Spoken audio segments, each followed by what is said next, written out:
bamuwa ebiragiro agenda akole kino okukolebwa. Kati gwe omusanga n'osalawo mukasukira amayinja obuzi bwe wagenda okuyita oba omukube oyinza okuba nga twana kyotaasizza esijja agendayo program ekijja omanyi. Tulina ensonga nnyingi ez'okwogerako mu programu eno olunaku olwaleero tugenda kwogera ku bintu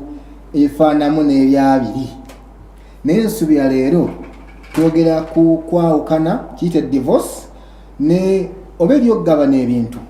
babigabana batya oba teri tukimanye n'okusinza kyonna ensonga ki ezivaako abantu okwawukana. Naye negatiddwako bapulida ab'enjawulo naye nga sinabakulaga kambako kamera obalengere bennina.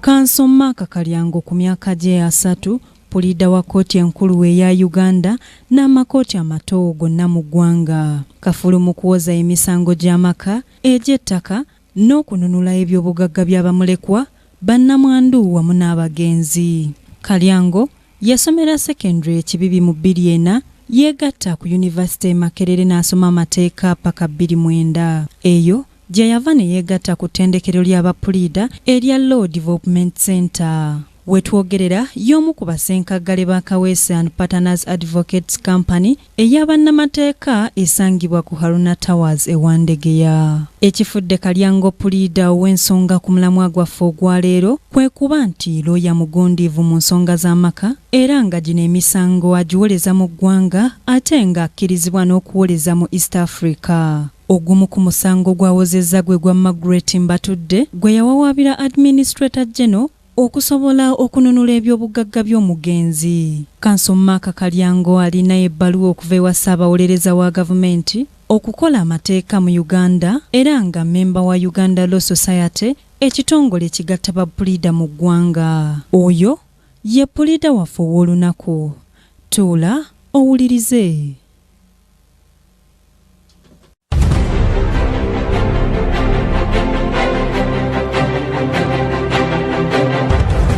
Kansida Namuleme Todiroya mu Uganda atakabanira nnyo ensonga z'amaka, abaana, ebyobusika wamu n'eddembe ly'abakyala. Namuleme yasomera Makerere University gye yasomera amateeka n'amaliriza degree mu 2009 ne yeegatta ku ttendekero eribangula bapulida erya Law Development Center. Amaze emyaka 5 ng'akola ku nsonga z'amateeka mu Uganda nga naye pulida wa kkooti enkulu wamu ne kkooti zonna mu Uganda era ng'akakkalabiza emirimu gye mu kampuni y'abapulida eya Serious Mugabe and Company Advocates. Ekimufuula ow'enjawulo ku programu ya leero kwe kuba nti mukugu ku nsonga ezikwatagana n'amaka, obufumbo ate nga amanyi amateeka agakwatagana ku kwawukana kiyite divorce, eddembe mu maka conjugal rights, ebyobusika succession, adoption oba okwola abaana b'otazaala. Lawyer Namuleme akola ku nsonga endala ez'amateeka era nga y'omu ku bapulida abeegattira mu Uganda Law Society.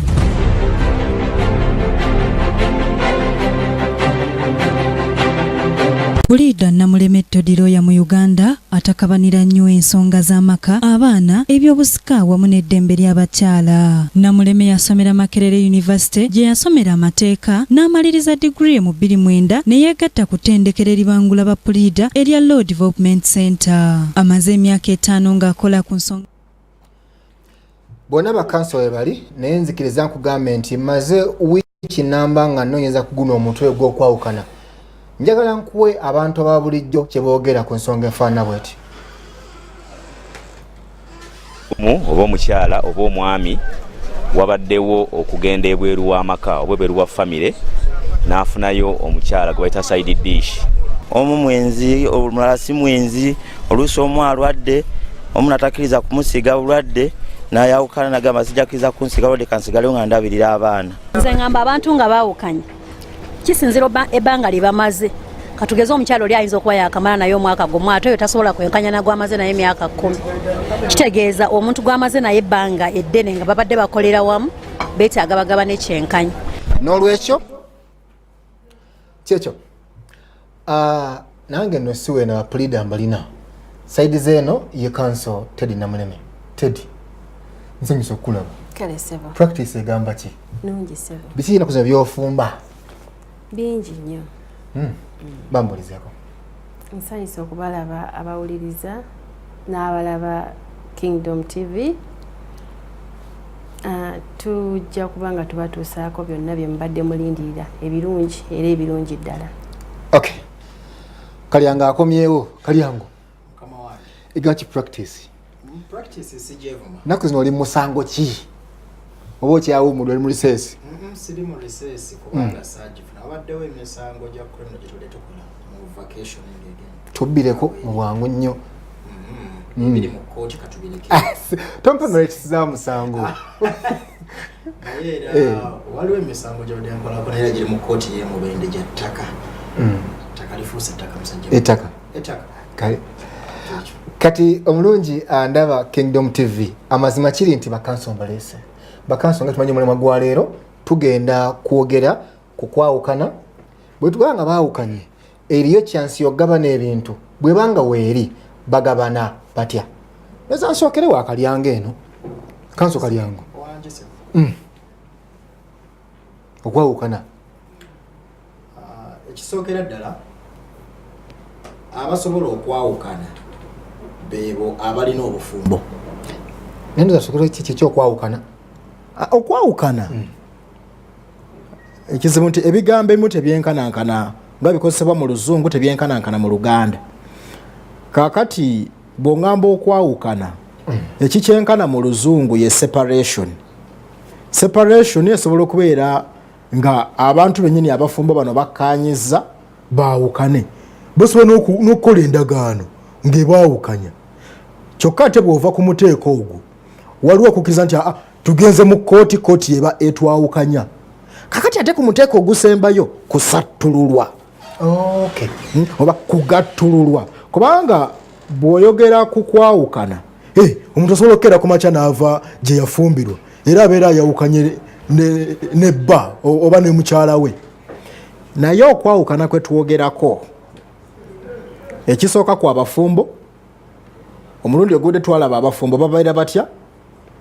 kati twogera ku kwawukana ontunuuliza mu divorce naye eri mu muteeko gwa kusatu awo tugamba nti ekijja kijje kyonna kyebasobola okukola tekikyasoboka okujjako ng'obasattuludde oba obagattuludde obwo buyinza nno bwa kkooti. Simanyiyo wansi w'enjuba institution oba kitongole kyonna kikkiriza kugatta bantu mu bufumbo ate nga kyasigaza n'ebbeetu erigattulula. Ekituuki kiriiyo bw'obeera nti muli bakugattululwa kooti kyobola kooti tegatta esobola kugattulula. Wowe oyagala ntandikire kinene tutandike ku separation. Separation nti nze Kalyango ne munnange Namuleme twagattibwa mu bufumbo embeera etuuseewo tetukyakwatagana kyokka newankubadde tetukwatagana ekkula lyaffe lino ery'obufumbo tuyinza okusalawo lyo lisigalewo newankubadde nga emibiri gyaffe tekikyalabagana. Liba likyaliwo kubanga obufumbo bujja muganda wange nkubuulire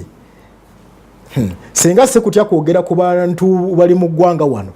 abantu basobola okuba nga balabika ku mikolo ng'era batuulanga bonninaanye wano naye nga era n'obufumbo n'empeta tuzirina naye nga kyenkana bwasattululwa dda bwe tubanga twakkaanya. Kakati amateeka galamula gatya abantu basobola okulagaana nga bwe baalagaana nga bafumbiriganwa era basobola okulagaana ne bakola ki ne baawukana bwe babeera nga kyokka kye basigazaawo mu kukkaanya nti kyetusobola okukkaanyaako kiri ekyo kwawukana. bwaba ng'omu tayagala omu bw'abeera nga tayagala ate awo tebasobola kulagaana awo tugenda ku muteeko oguddako kati omuteeko gwe tutandikiddeko gwe gw'abafumbo bo bennyini nnyini tukkaanyiza twawukane ne bakola gye bayita separation agreement era ne bateekamu obuwaayiro obugenda okulamula endagaano yaabwe nga bo bwe bateeseteese. Wenjagala obwo obuwaayiro obwagala obusinga obukulu bulinga buna naye ng'akasooka nti ogenda kunnyonnyola abantu bano n'obuwandiika ha no you describe the parties akusika amaanyi nnyo kubanga kyomanya nti Kalyango nafumbirwa nagattibwa ne gundi mu mwaka bwe guti newankubadde twagattibwa katutandise tusazeewo twawukane mu mbeera bweti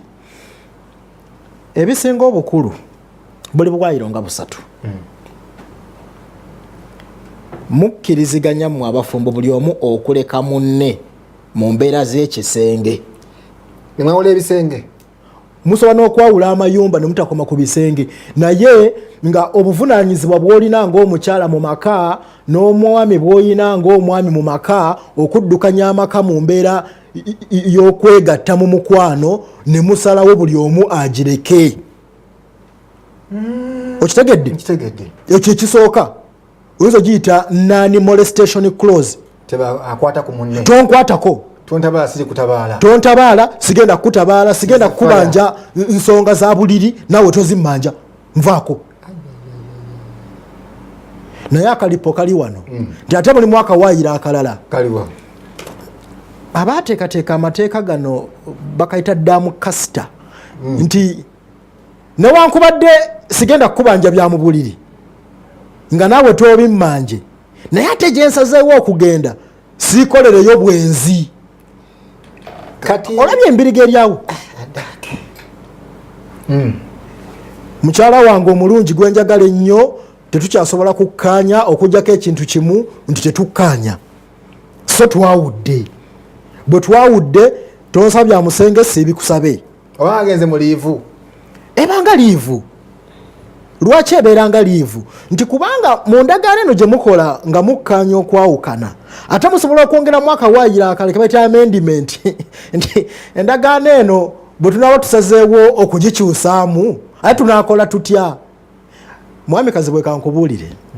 buli kintu ekiyingirwamu mu mbeera ey'okulagaana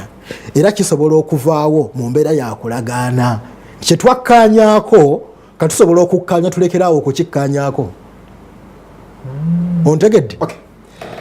omulungi alaba Kingdom TV bano bapulida lyo nina babiri ninako n'omukyala wanga toli mufumbo luli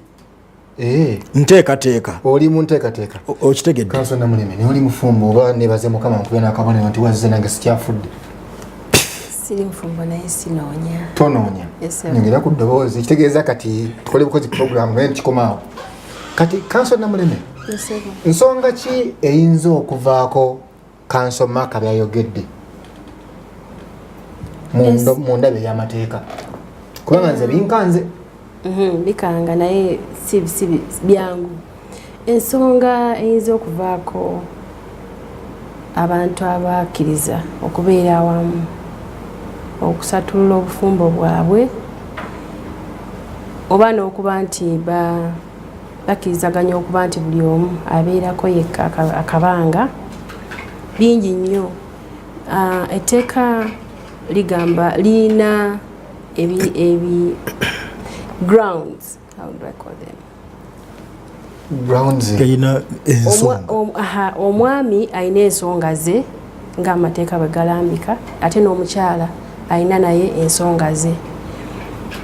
Omwami mu tteeka lyo ligamba nti omwami okwagala okugenda mu maaso okusatulula obufumbo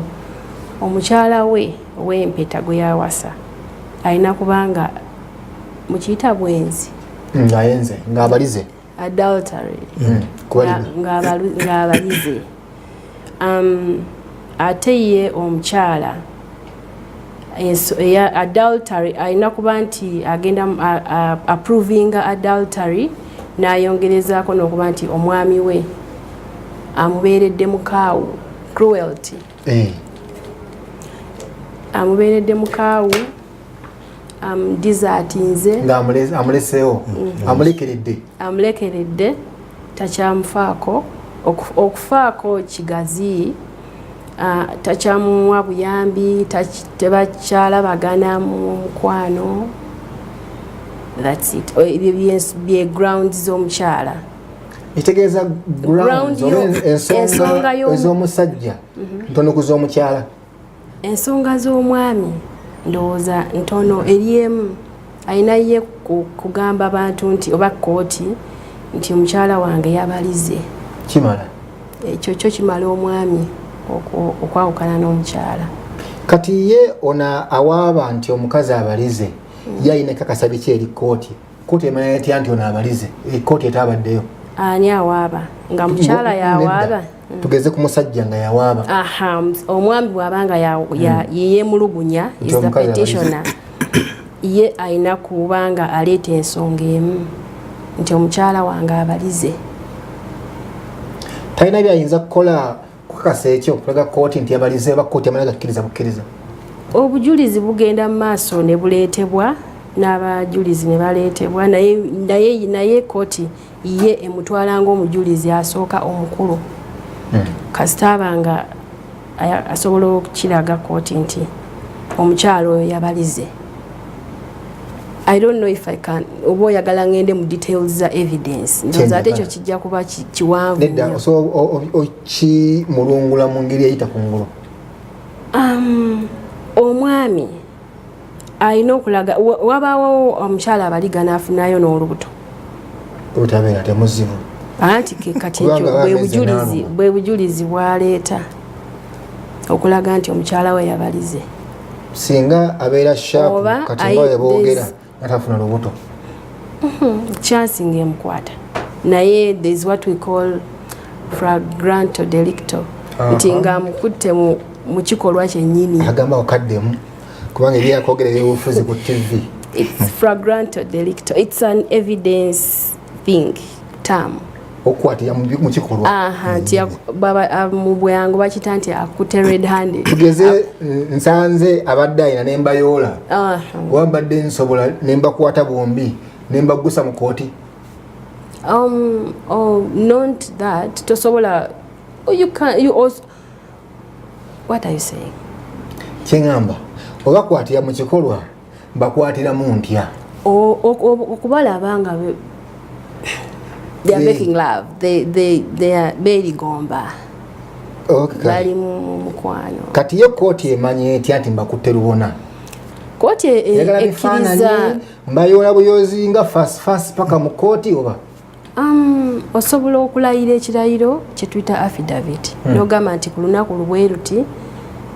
mu kifo bwe kiti ssaawa bwe ziti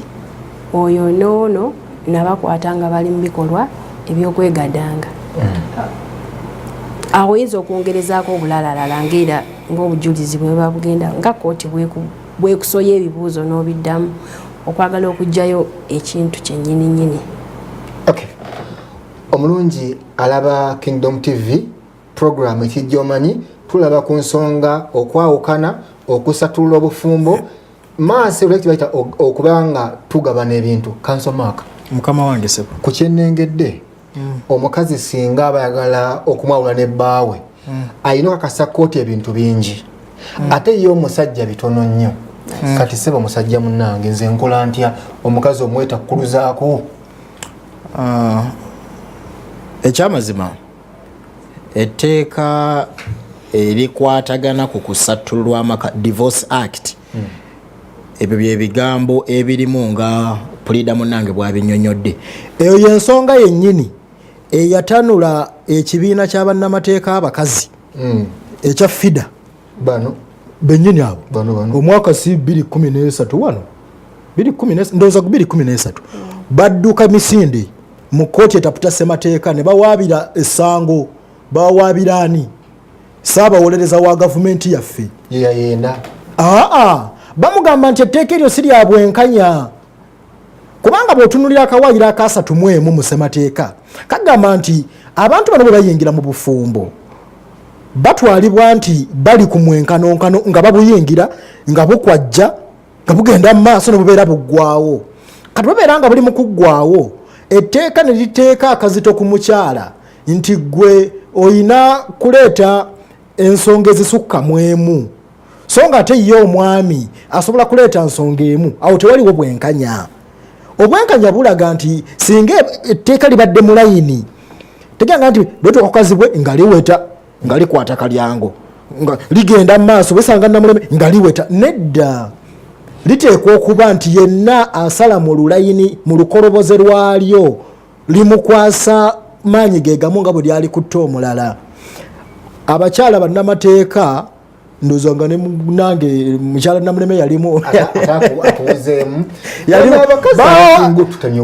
bwe baawaabira Attorney General kooti etaputa ssemateeka yalangirira nti kaakati ensonga zonna omukyala zasobola okwesigamako okuloopa omwami basobole okusattululwa n'omwami azirina era ensonga emu bweti emala. Kakati akazito kali ku Parliament kubanga Parliament nga kooti etaputa ssemateeka emaze okuyisa ebirangiriro byayo baali badde batudde bukubirire ne bakyusa mu tteeka eryo lisobole okutuukagana n'omutindo kooti etaputa ssemateeka kwe yaliteeka. Bw'ogaa nti nno omukyala ayenze leeta obujulizi kubanga obimanyi bwe ŋŋamba nti Kazibwe mubbi si bwe ŋŋambye yinza neetikka omugugu okukakasa kooti nti Kazibwe muki mubbi. Kakati gwombuuza ngenda kweta bukakafu ki nti gundi yayenze. Watugambye bamukwata lubona mbadde nze omukwaha ne badduka kale nfunyeeko omukazi wange kuba ebifaananyi bwe mba siina ka smartphone ng'eno. Mwami Kazibwe ebintu by'obujulizi bino ate kinjagala bannayuganda abawutulaba n'abatuuliza bategeere kooti tezisala misango kusinziira oli kyawulira mu mmeeme. Kooti zisala emisango ku bujulizi. Okitegedde kakati obujulizi obuli direct bwebwo munange bwayise nti they were caught in flagrante delicto caught in the act naye togenda kubasitula bukolokolo obakube mu mbuga nti baabo ekitole kiikyo teretebwa liiryo mbasanze bagira era baabo nawe kooti sebo balabe. Nze mbale manyi nti bw'ojja n'ofuna abakwateka omukazi n'omusajja bw'oyoola either ng'oyitaka pickup wa boda paka mu kooti kooti ng'ebalabako negamba tusaze embisaze bino. Mwami Kazibwe obujulizi obusinga buba direct buba bujulizi nti oli bw'aba yalabye ajja akakase kooti nti nze nabalabye nabalabye bali bwe bati ne bwe bati ne bwe bati era bw'aba wakuba bujulizi obwasooka kulayira lwaki alayira bali baalumiriza basobole okufuna olukusa olumukunya ebibuuzo mu byabawaddeko obujulizi. Kyakubiri Mwami Kazibwe weewuunye nze bwe mbeera nga nnunda akamyu akamyu kennyini kati gwe ng'olunda embwa ate oli muliraanwa wange kati akamyu kange lwe kaabuze gwe embwayo lwepamabbi omuli obwoya kikwanaganya olabe circumstantial evidence. Abantu balya wangi saazi n'abantu balya embwa bwefuluma obubi nga bulimu obwoya nga gwolimu akamyu kange kaabuze ngambe nti ate moto n'ekibona okiraba nga kiryawo kyebase tekifaayo wadde ogenda okuyigga nze ngambe nti ki kyekyakalidde kyalidde akamyu kange. Circumstantial evidence bwe batyo bwe bagizimba nti luli nalaba mu kasimu ke namu akamesegi kaweereza gundi ono Brenda saakasangula nakakopi nga nenkeweereza nkuuma obujulizi enamba y'emu saa 8 ez'ekiro ndaba akuba ku ssimu y'omwami omwami yabuzabuza nga agenze mu kinaabiro agenda n'essimu kale ate omulembe guno guliko mugita social media simanyi Facebook ebyo ebintu byammwe ebyo Facebook nawe ogiriko oyogedde bagenda okutoba obufaananyi bwe beeweereza bufaananyi bwa buseegu netu some password masimu eyangire mu password 3 sera musiru kyo omukazi okunkwata kakati ife tutunulira mukazi yakutte naye obujulizi bw'obwenzi weebuli munanga yageddeko nti oli ayinza okubanga bwe yagenze okubaliga eyo n'afunyiseyo n'omuntu n'omutika eryamugema nze bwe mbanza obujulizi bwenkwata ninda mwana ono n'azaalibwa kyekizibiti gwenda mukoti omwana ono tulaye ku birth card ye eraga nti ani kitaawe nti Kalyango ani nnyina Namuleme ne Kalyango bafumbo nedda tugende ku immunization card eraga nti ani taata w'omwana Kalyango ani nnyina Namuleme bafumbo nedda okitegedde kakati n'ebirala kwosobola okgenda ng'ozimbira kubanga abantu abakola ebintu by'obwenzi oba sitaani oba Katonda alabika sitaani yabateekako amagezi g'okunsi gano mangi nnyo tebabikola mu lujjudde gwe teweewuunya nti loogi n'ekkanisa bw'obigeraageranya omuwendo loogi zisinga kkanisa obungi n'emizikiti ne byonna ng'obigase wamu sebo otubuulira nyiri bantu gwenenya kanso nja kukomaweewuwo neyanziza program ekijja omanyi ekutte wansi nekulukiriza paka waggulu ema mukyala munnange sorry yes kanso kati amma oli mukyala muganda era okimanyi nti ffenno muganda ekitufuula omusajja kusajja laata nakuwasa mpeta mukama yeebazibwe naye olw'okubanga ensonga eziteegaanika nfunyeyo omukazi omulala sinza agamba kooti nemugigamba ndi muganda musajja omuganda tebamubalira bakazi ekyo kyoyogedde bwe muba ku stage y'okuwasagana oba okwawukana kuli determined oba tukugeraageranya n'ekika ky'obufumbo kye mwayingiramu kati bw'obanga wawasa customarily obuwangwa obufumbo bw'obuwangwa nti wayanjula omukyalo oyo yakwanjula kitegeeza nti obufumbo obwo it's polygamous bw'abakyala bangi omwami ojja kuba olina omukkiriza okuwasa abakyala bayagala paka gyakooyo exactly bwe bubanga mwagenda mu church kiba kitegeeza akufiirako gwe wekka ebirala byonna ate baleeta bajja kuba tebakkirizibwa okugjaho ng'omu oyo afudde kitegeeza kati mba nnofunayo essala n'afa simanyi bw'oba osobola bw'oba oba oyagala kubanga mbadde manyi ne kooti zaffe ezimu abasajja abaganda n'abakyala abaganda basala emisango kuba simanyiyo omulamuzi ng'ava ku mwezi naye akimanyi ng'omusajja omuganda asajja laata ye kooti eyinza kuwuliriza kugamba nti mu byaffe ebyobuwangwa ndi musajja fine nawasa empeta naye yakusajja laatako ekintu ekyo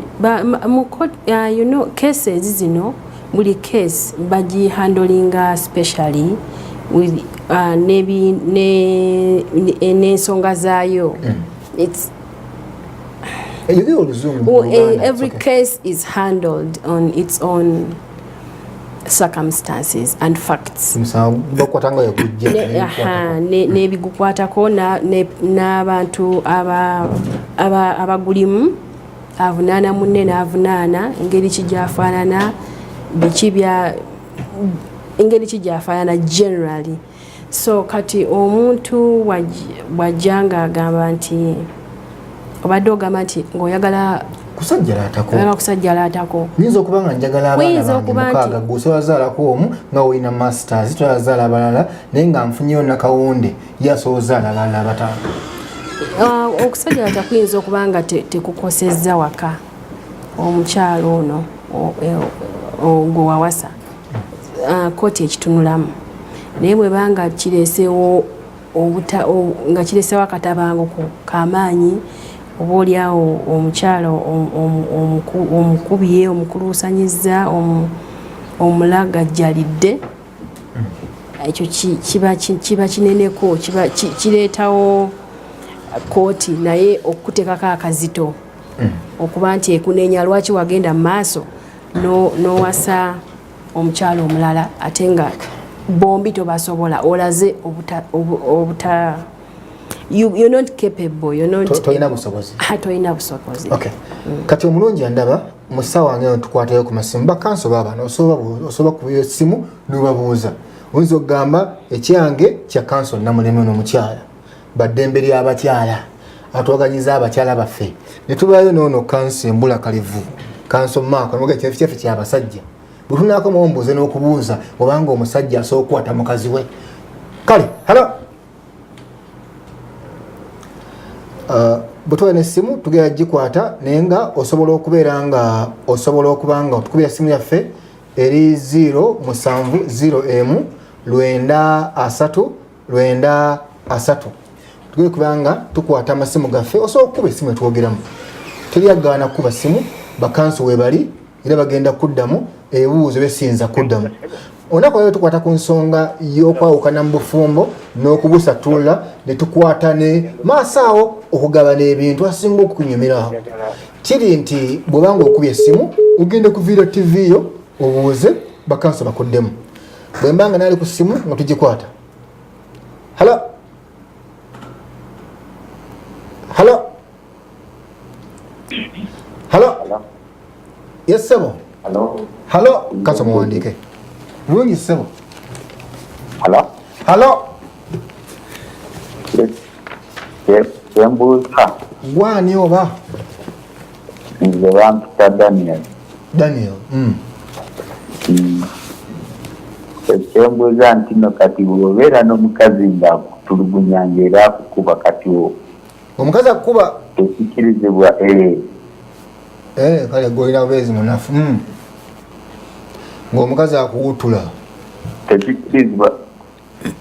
ng'akukuba akola tekikirizibwa kumwejjako nga ye kale bagenda kuddamu ng'omukazi akuwutula kyesimayo oba nawe odduka oba nawe omuddiza ali ku simu yaffe eyo gy'olengera wansi eri 070M933 kugenda okuyita obeere nga otukubira ku simu bakanso bakuddemu oyatubuuza singa omukazi abanga akuwutula. Halo halo Hello. wangi sebo Hello. halo Yes, osibyo tamu sebo. bulungi sebo nawe osibye otye Hello. yogera tukuwulira ndowooza ali ku simu okuba tolina kwewulya olina kuwulira ffe aboogera naye nga si mu TV naye mu simu yo osobola ogiviira ne tugamba ebigambo. Oli Kingdom TV twogera ku nsonga zino ez'okugattulwa n'okwawukana. Halo halo wangi ssebo ani Kawanda Stewart. ekibuuzo kyembuuza buuza yogera tukuwulya yogera bwogezi. ekibuuzo kyembuuza kumani sena nga tetwagatibwa bwemba nga tagatibwa naye nga twagala kwawukana wansalyawo batya okay kale tubagana ebintu oba twagatibwa kale bwaba nga tebagattibwa naye nga babeera bombi ne basalawo okwawukana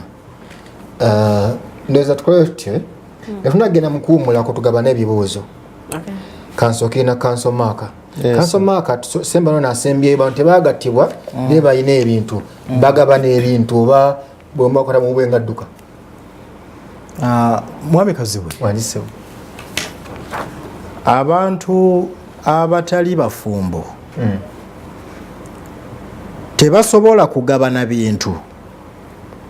bw'oba wakubiyita matrimonial property efuniddwa mu bufumbo. Ebintu ebigabanibwa byebyo ebifuniddwa mu bufumbo.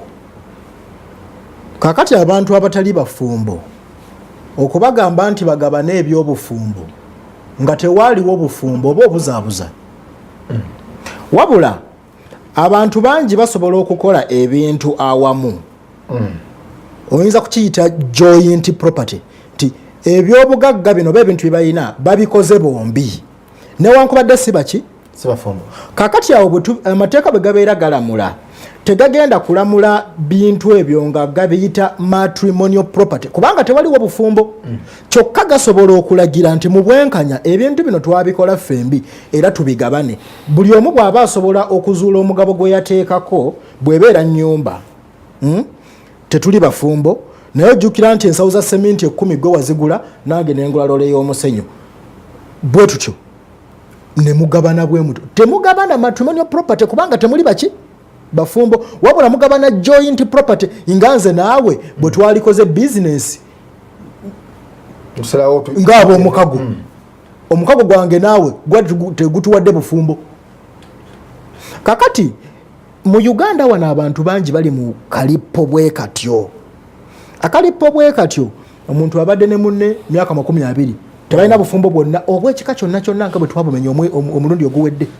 naye bakoze ebintu bino bikoze bombi.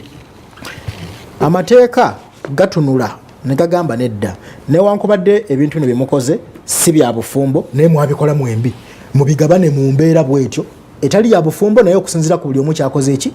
kyataddemu. Okay. Mwami Stewart nkuzeemu. Council Namuleme. Yes, please. Waliwo atugambye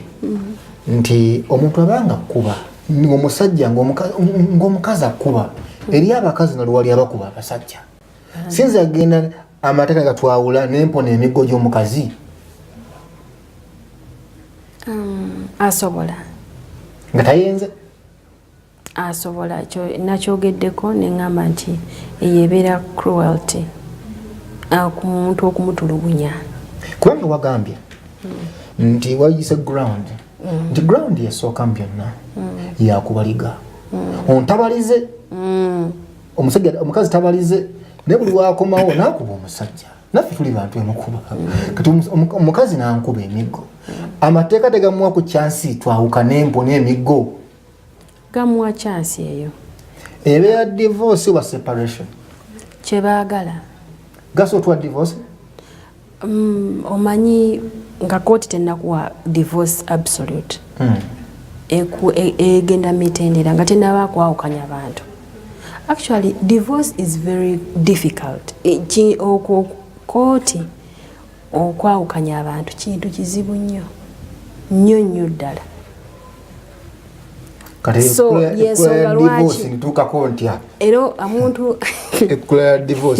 so egendera mitendera lwansonga respecting obufumbo kooti and generally respecting obufumbo yensonga lwaki olaba nti egendera mitendera esooka ne bagamba kale mubadde musowagana mukubagana musooke mweweemu akabanga separating judicial separation yaga buli omu abeereko yekka muweweere era ekooti eba ekola ebintu ebyo okulaba nti abantu abo ebaleka wamu because obufumbo kintu kirungi ate it's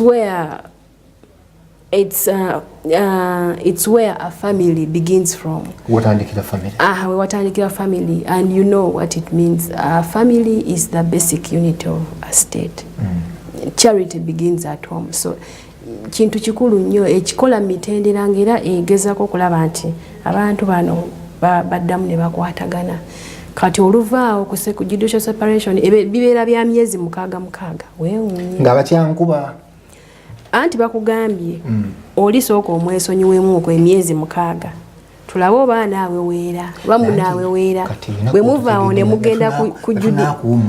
onaasobola ayinza okubanga fayini yankuba tuwumuddemuko ndiyo bimwa yeekwese naye nga njagala services ozitegeera zisiga kugamba mu Luganda sinza gamba nga tuli mu lusirika nsookomawo omanyi waliwo omusango gumu gwe nalimu judge n'agamba nti osobola okugamba abantu nti muddeyo mukole omukwano ne tosobola baga you can't do it practically, you can't go into their bedroom tosobola kugenda nabo mu buliri noba ne sex tojamba forcing okay ekyo so ebintu bya kooti bijja kusigala wano naye abaagalana bo babeera balina obuvunaanyizibwa ate babeera kibakakatako okubaakula nti beetereeza. Okay. Kati omulungi n'aba Kingdom TV ffe tugenda kuwummulamuko tugire nga twegeyaamu tugenda okukomerawo Council Namulema atubuulire kisoboka omusajja omufumbo kwata mukazi we nti omusajja yankute naye nga wange yankute katukomewo mulungi akulaba.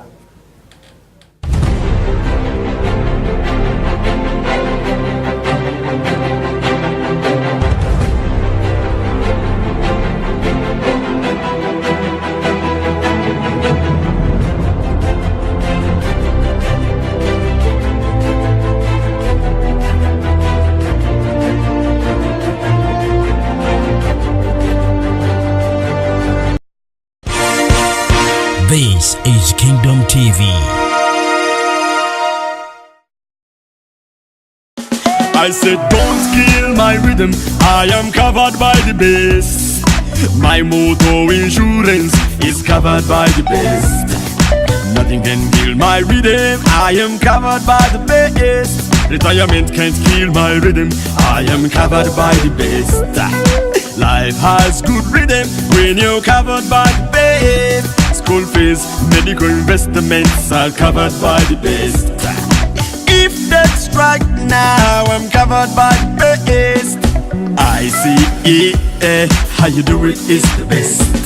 At ICEA Group, we believe that you should live life with rhythm, uninterrupted rhythm. That is why we offer a unique and amazing range of insurance products that will help you protect and create wealth. Choose ICEA Insurance. Don't kill the rhythm.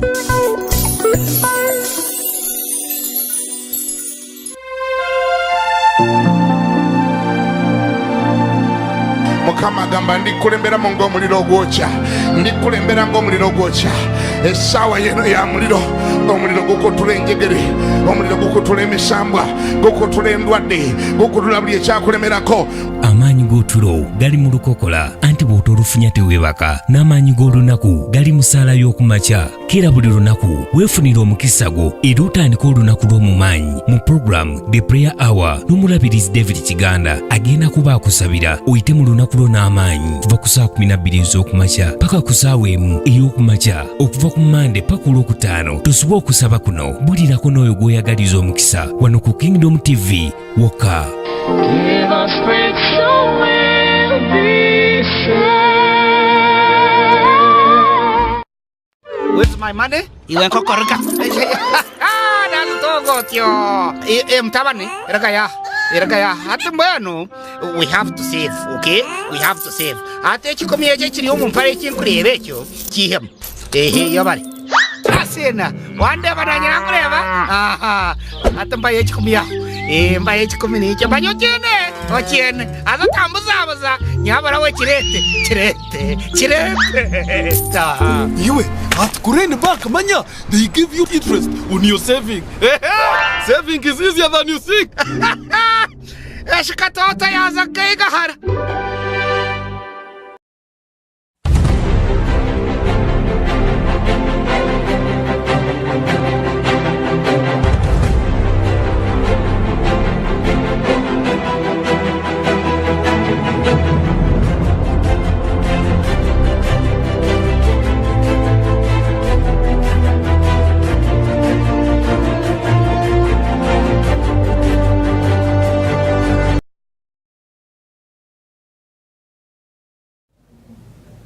Checho alaba Kingdom TV nange ndo nyimirwa program ekijjo manyi bapulida bano sibango bakufuna amazima ngambo bayita bayinza okulema okuleeta nenze nfuna pulida okusinzira ku kyemmanyi kyakola era okufuna abantu bano buli omu mpulira nga asobola ensonga eno kanso na mulema bintu bino bisobola munange bangi bagamba sijja kujja ku TV ekakasizeeyo mu kooti katwogeremu ng'abakyala esonga ndi musajja kati kanso oli mukazi tofunyeyo ko omukazi munnaga sajja lyankutte nga tuli bafumbo mali amwe bagaze mu fumbo rape yo yabafumbo jereyo abo bangi nnyo netusikiza mateeka nti omusajja yankutte naye ate baabo kiprovinga mu mateeka naye nga gyekiri domestic rape marital rape it is there naawe okikkiriza gyekiri linda kanso kalyango wanje gwe musajja kikkirizibwa nti omusajja gwe nawasa ulizi watugamba nti sex w'amaanyi mu bufumbo era empasa omukazi sex abeera assured naye nenkwata yajja okukola nange sex kye bayita marital rape gyekiri naye si mu Uganda. Nze nga mu Uganda bwetuli mu Uganda tekiriimu bwe mpasa ne javaane wejavaane mwegiriise mukakati bwako woyagaliranga naye ayagala oluusi ne bw'aba tayagala muteeketeeke mukole emikolo wabanga tali mu mundu gimuteekemu obuvunanyizibwa bwo wamundu n'amusangayo kanso ndowooza owulidde nkiwulidde tukomyewo ewuwo kati kanso omusajja akugambye nti bwe nguteeka awaka ebya mundu bijja kutusangayo wadde otugamba nti omusajja asooka kukwata mukazi we ffe kansa tugaye mu Uganda tebiriiyo watuli mu mundu ekusangayo tekinabe tetwabanaba abakola amateeka tebannaba kiteeka mu mateeka gaffe naye nga gyekiri kigenda mu maaso ekikolwa kyo kyennyini gyekiri naye tetusobola ffe kugamba kukikkiriza nti kooti tesobola kikkiriza nti gyekiri kubanga tekina kubeera enacted as law kyali kirina okufulumiramu eno domestic relations bill ali egenda okubeera ng'eyisibwa naye tennaba so tugamba nti we still saying tekiriiyo we still painfully say tekiriiyo. Bwe mba nga sinnaba kubakyaza nsooka kukola kunoonyereza mu bunafu bwange nasanga akasango ke nasoma ka R versus Miller ani kumwe kansa yakasomako kumwe nawanika omukono akasanga ako wakasomako nakasoma katotole akasanga ako ka mwaka ndooza 1957 oli mutuufu okanoonyeza mu All England Reports 5 mu ena bwe watyo naye kamja 5 kadda ate ng'oggyeko okubeera nti kadda ate kaali wano mu Uganda kaali Bungereza Bungereza bagamba ki Bungereza eyina level gye tuleseeko mu byamateeka nege tukozesa wano twagakoppa ku bo kubanga be baatufuga mu matwale naye akasanga ako omwami yatuuka ng'ayina omukyala bafumbo bakola gye bayita separation agreement gye nagyonyoddeko mu kusooka kwawukana nga bawandiise balaganye nti munnange tontabaalanga tonsabya mu kisenge nange siibikuwe okitegedde kakati wakati awo omundoozi omwami yalina ejjakirizi kakati mazima gennyini kali naagenda ntya ate nsobe wa muliro ana ngate nene ekinwe wange kati kwe kujja nakola ki nasekula kati bwasakula omukyala teyakola ki yali teyeesiimidde omukyala teyamuwalawala paka mu kooti kati nalongo agenda nga mpaabira Bungereza wano tekijja kukola oba kale bwe kiba kirikoze tulaba engeri gye tukisootinga kooti yagamba bweti nti ekyamazima omwami n'omukyala bano bafumbo tukikkiriza era abafumbo bayina ebbeetu okwejavaana nakyo tukikkiriza okujanjawaza naye ate mu buntu bulamu omukyala yali kikoze mu mbeera yakweyagalira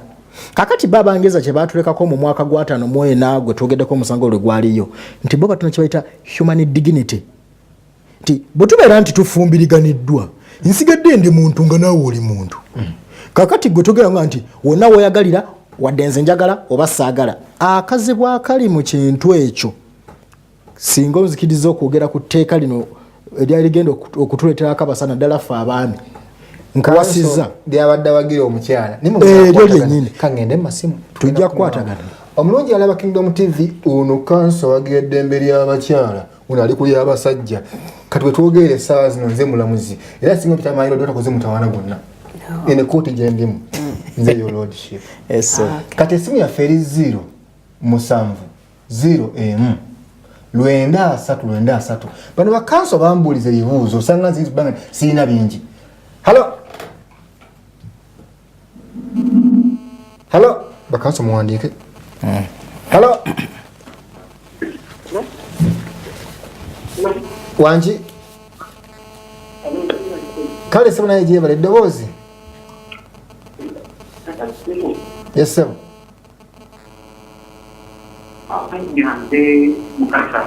mukasa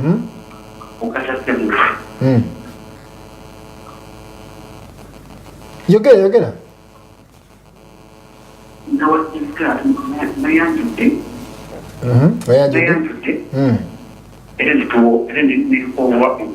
no oli musiraamu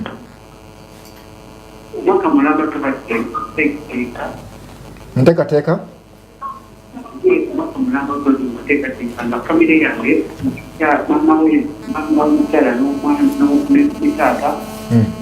bayawukana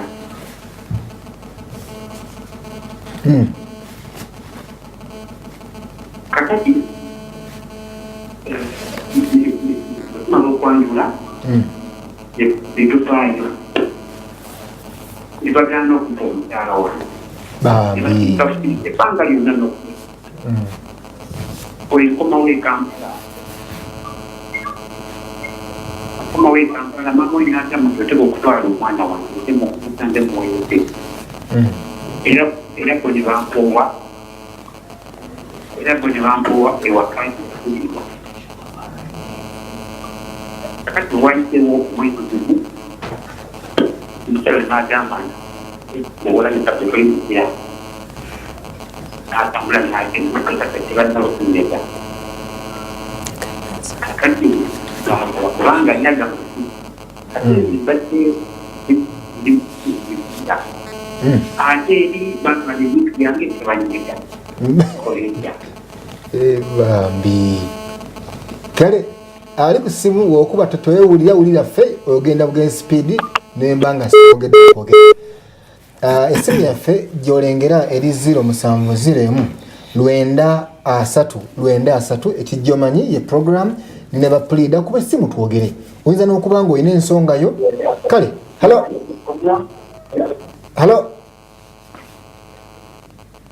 halo wangi sebo bulungi ndi bulungi mpozi gwe kakati sebo nze nkubidde nansana era nze ekibuuzo kyange gwani buvuddeko nalaba nina TV emu gye nali ndaba sigenda gyogera linnya togeza erinnya lyange bampita albert kakati bwe nali ndaba puroguramu eyo bano baali bafumba babiri omwami yafumbirwa mukyala we bamanya nsonyamu awo kati nga bamaze ebbanga omundoozi omukyala yali akooye omwami we nga agala kwawukana naye kati mu kwagala okwawukana naye omwami yali tayagala baawukanye kubo ekigendera ky'omukyala kyali kyakugabana bintu kati omwami nga bakyali mu kooti ye n'asala amagezi okunoonya ensonga lwaki tebalina kwawukana naagera genda maaso abuzeemu bw'obeera nga okubya essimu bweyogera bugezi tugambe ebigambo bakanso bazze kuyamba era nagenda programu eno ekituufu kijja kuba nga ofunye okuddibwamu ku nsonga ez'enjawulo halo okay fine halo wangi nnyabo halo kale nnyabo naye gyebali sikuwulidde bulungi abanga mufumbo ombuuza nti abanga bafumbo naye mu butuufu abulira tayagala na bufumbo omusajja lwaki eyo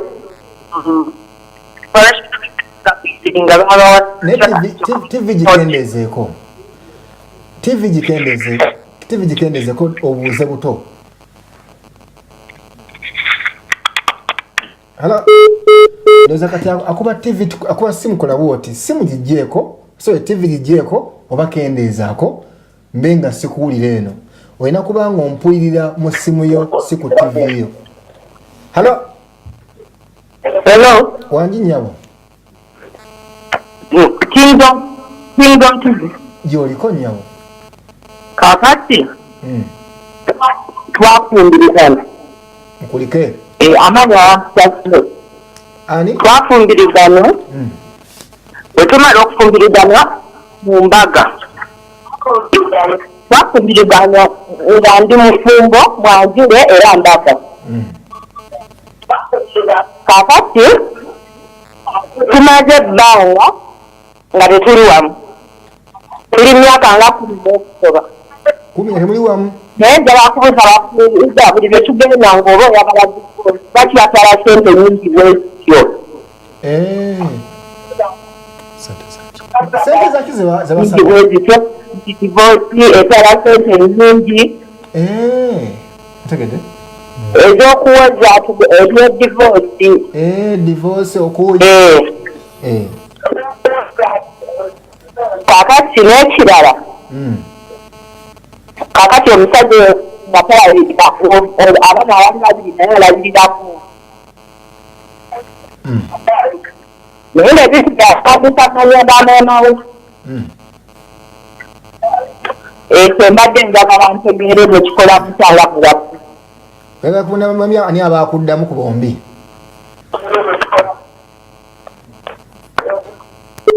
okay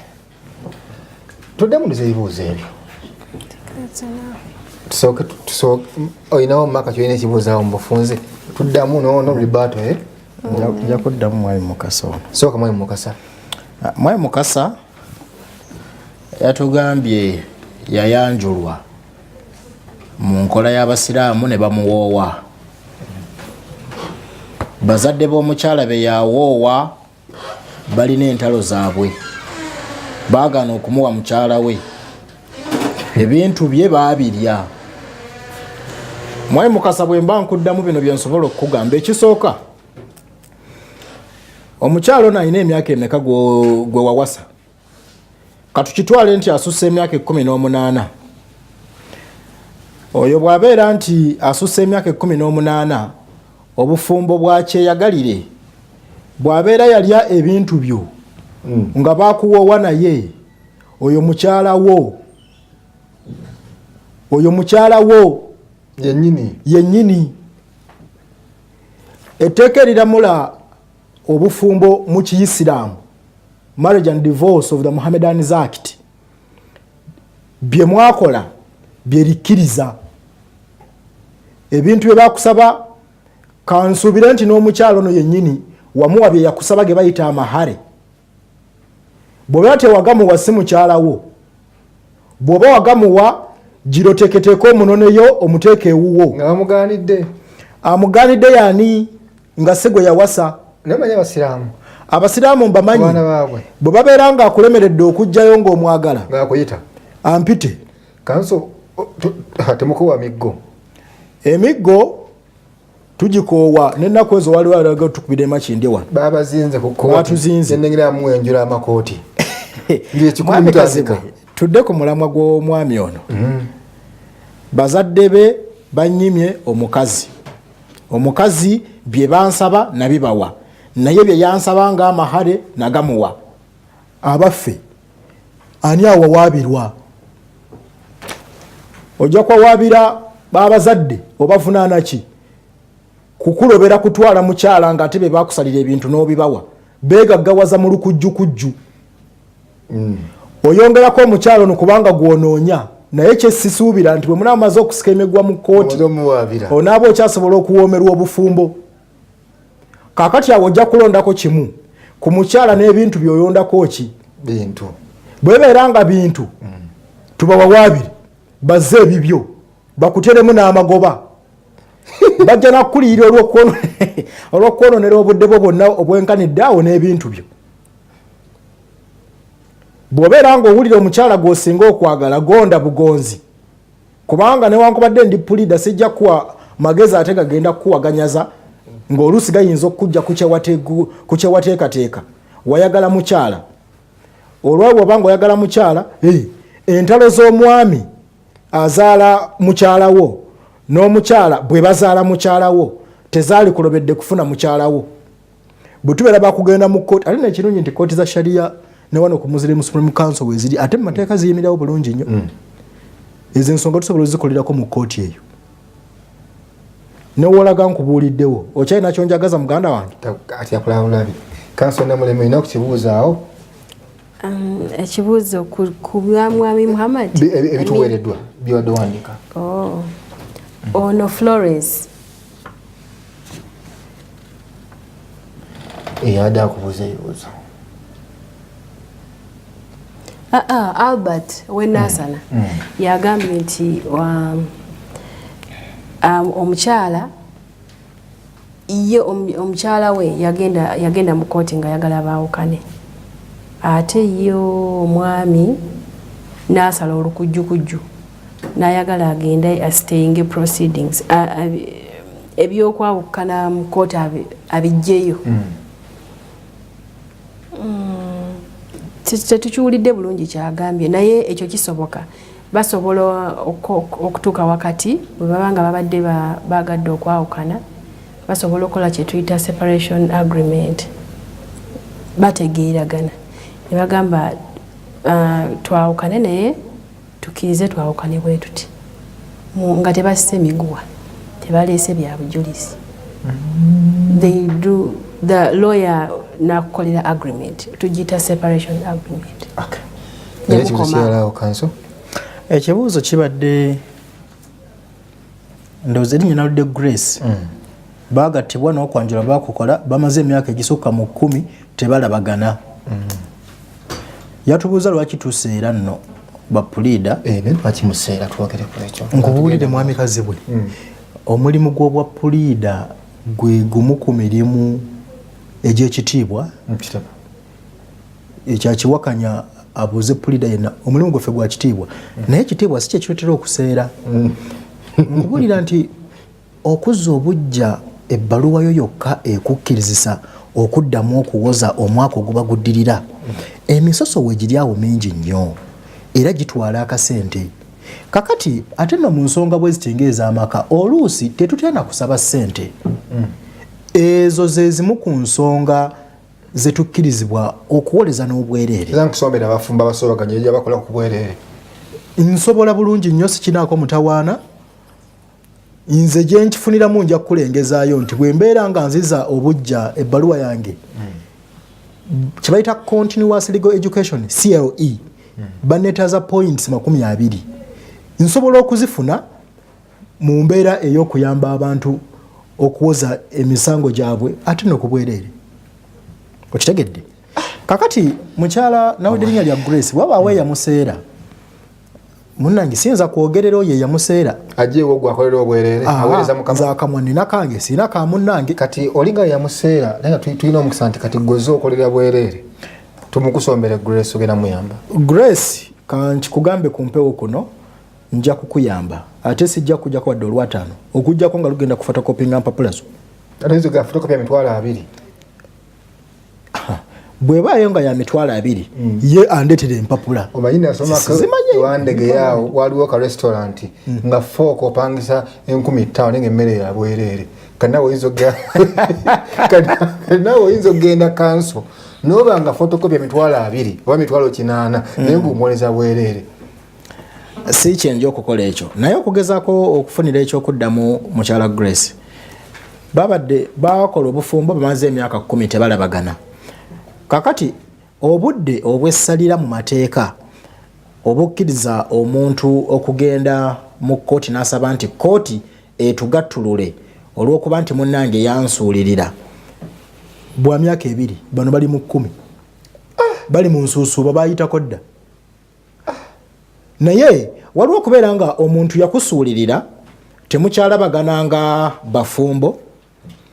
oyinza okuba ate naawe gwe wavaako obuzibu kubanga desertion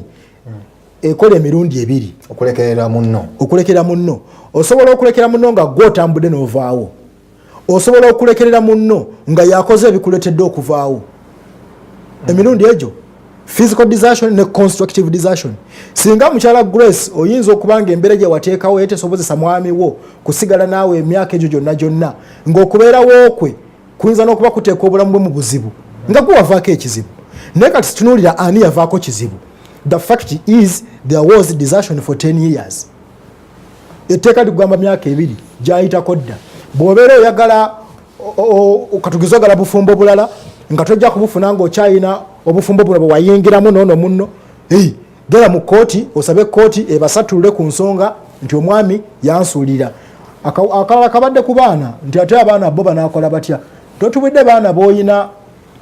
n'omwami ono gwe wafumbirwa naye ba myaka emeka kubanga ekyo ekisinga okusala kubanga omwana wano mu Buganda tugamba nti ne bw'oba kati nze nina emyaka 3 naye ngende wa maama mpita maama nga mutabani vaawo nze nno ndina mulekwasi. Naye katugeze nti abantu bano boyogeddeko bakyali wansi w'emyaka 18 mpita mwana mpuzi ndi mwana wa ggwanga nsi yaleeta tojja kunvumira ku programu nkisazizaawo okuddamu mukyala Grace abaana bano babeera nga bali wansi w'emyaka 18 obuvunaanyizibwa bw'okulabirira abaana bw'abazadde bombi so si bwa muzadde omu kyenagambye nti etteeka etuwa obwenkanya so ate bwe tubeera nga tusalawo ensonga z'abaana twesigama ku baana paganaga nti ate omusajja yalina essente zisinga ez'omukyalo obungi abaana bawula emirembe nga bali wa maama bwe babeera nti baana tutunula kiki kye basinga okuganyulwamu what is their best interest bwe kibeera nti okubeera ne maama kye basinga okweyagaliramu nti bagende ewa maama naye ate ne kitaabwe asigaze beetu kubanga yabazaala mwabazaala mwembi naye asigaze beetu ery'okubalabako kakati wawula kye bayita custody ne maintenance okubeera nti abaana nze mbali na kituufu naye ate obuyambi bw'okubayimirizaawo abantu abawukanye emyaka 10 oyinza okusanga ng'ono omukyala wabaye yasigaza abaana nga buli kimu akikola yekka kati yafuuka taata yafuuka maama kanso namuleme Yes. ebintu wabiwulidde era bitambula bulungi kana akabuuzo kange ogenda mpola nga tebatuwulira ofunye omusajja ebintu yabitambuza bulungi mu kisenge wayita emyaka 2 sitaani muno mwabeeredde omubi kinamukyayira endiga n'emutumira n'abantu kyafuna services ye kooti eno tempayo kakyansi musajja muleke ngende wakazibwako olw'obulungi byampuna nedda kubanga kitwala mu bufumbo byebyo nze kanso yansomesa nakawandiika nga sikyasobola kufuna sexy kituufu ebintu byekisenge byebimu ku bitujja ewaffe bamulese mamuzokula anti newaka emmere tuba tulya eyinza n'okuba nga eba esinga n'eno gyembanzi naye ngeno ya mu kisenge kyekikulu ennyo kubanga nti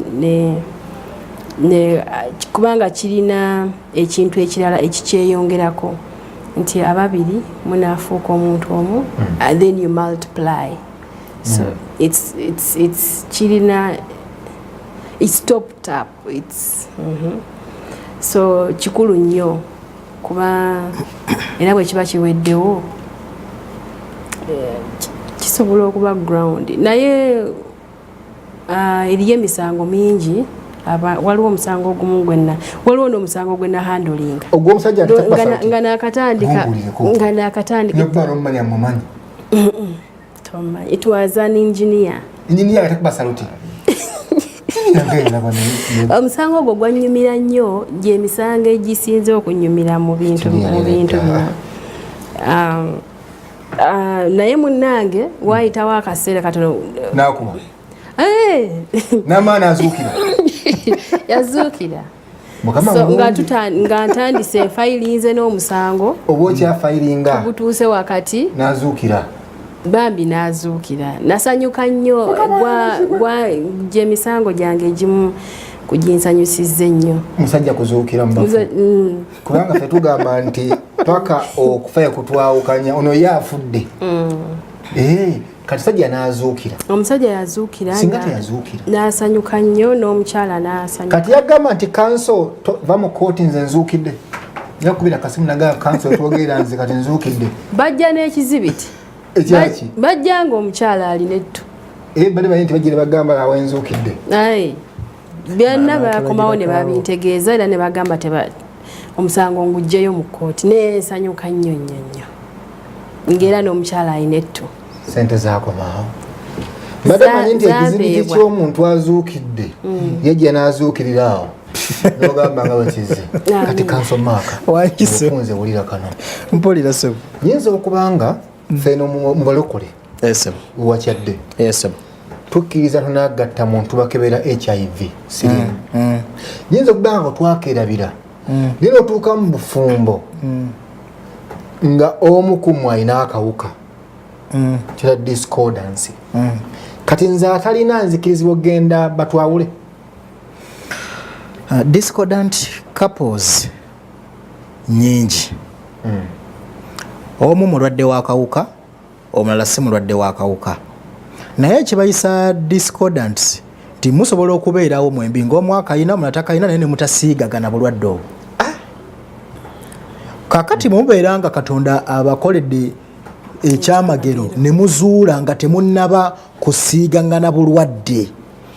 ekisooka mugendere ku biragiro by'abasawo nga temunnaba nakujja mu byaffe by'amateeka kubanga ffe bannamateeka waffe mujjayo nga mulina bulumi kakati babaawo embeera ey'okwewala obulumi buli gyemba musooke mu basawo babalage nti yambala kondomu gundi kola bwoti kitegedde yambala kondomu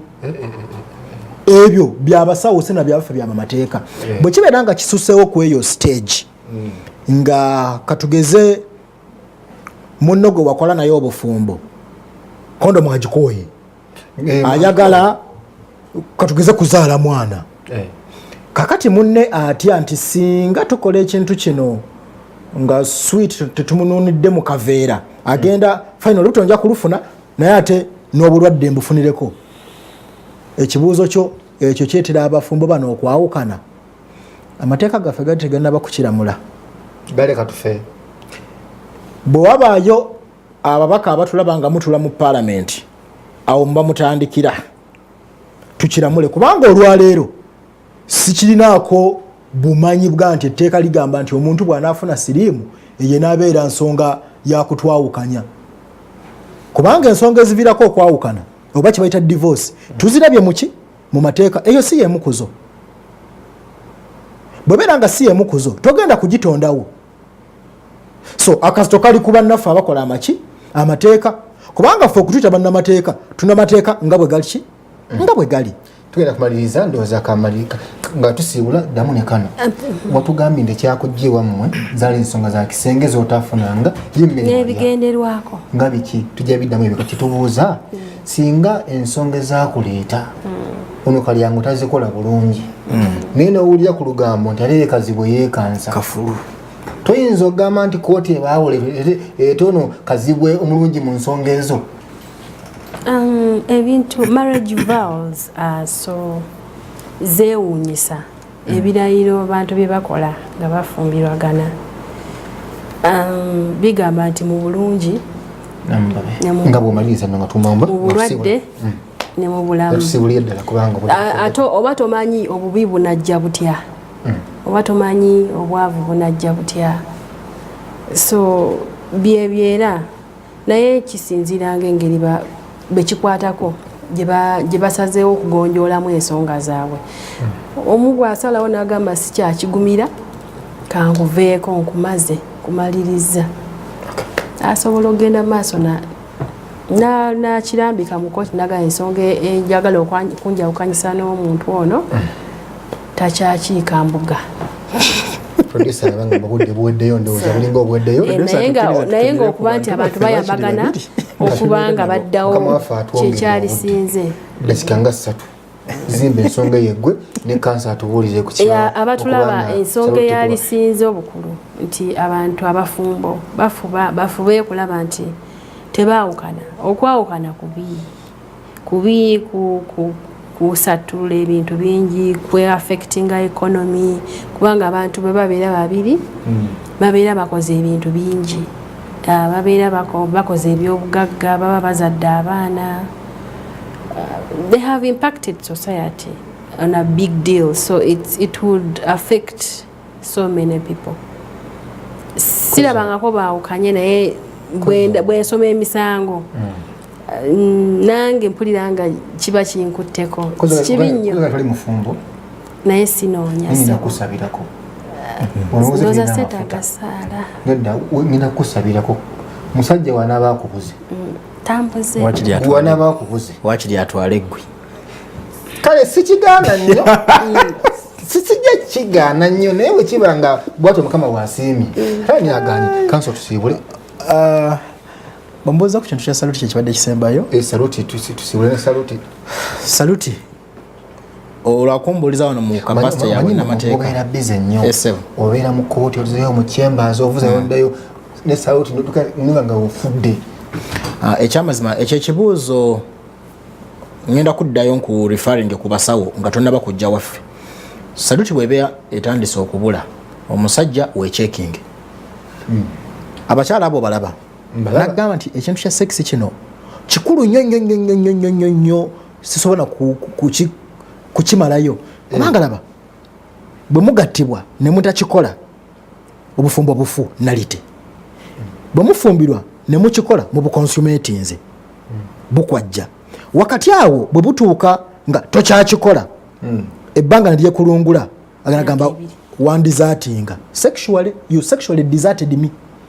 olaba obukulu bw'ensonga eyo so kakati bannaffe basajja bannange twerwaneko bino ebyobutawalampa Kilimanjaro mubiveeko bawalampe wetereze walampa ate nsaba okukosa akatusako n'emikono amina katonda abeera akugemulidde golowooza nti katonda yatonda Adamu teyagamu w'amaanyi ago nsaba okutumirako bakwano bange producer abanzikiriza itumira munange mukyala wange gwe nteekateeka okwasa Kyasimire Maureen namanya yogera bidde no gonna gage oyina babiri no gonna gage papa kubuza Kyasimire Maureen mwagala yanzala ne baby Mikaira todaba kisebo genda kutereza nsonga jaribu osososokoza frustrated godduka leka gwe naawe ngodduka agwe walabyeko ye mwana va ku bigambo abalungi batulaba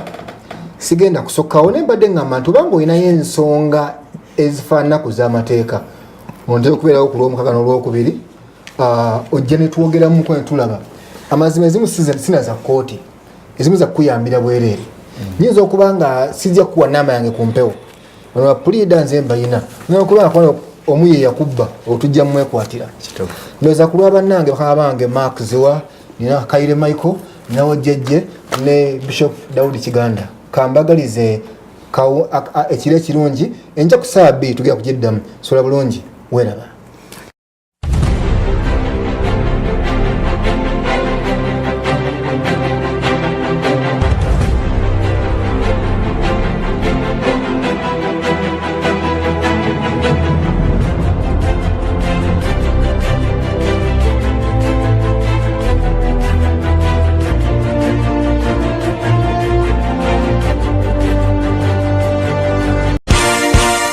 This is Kingdom TV. Wherever you wipe, that's also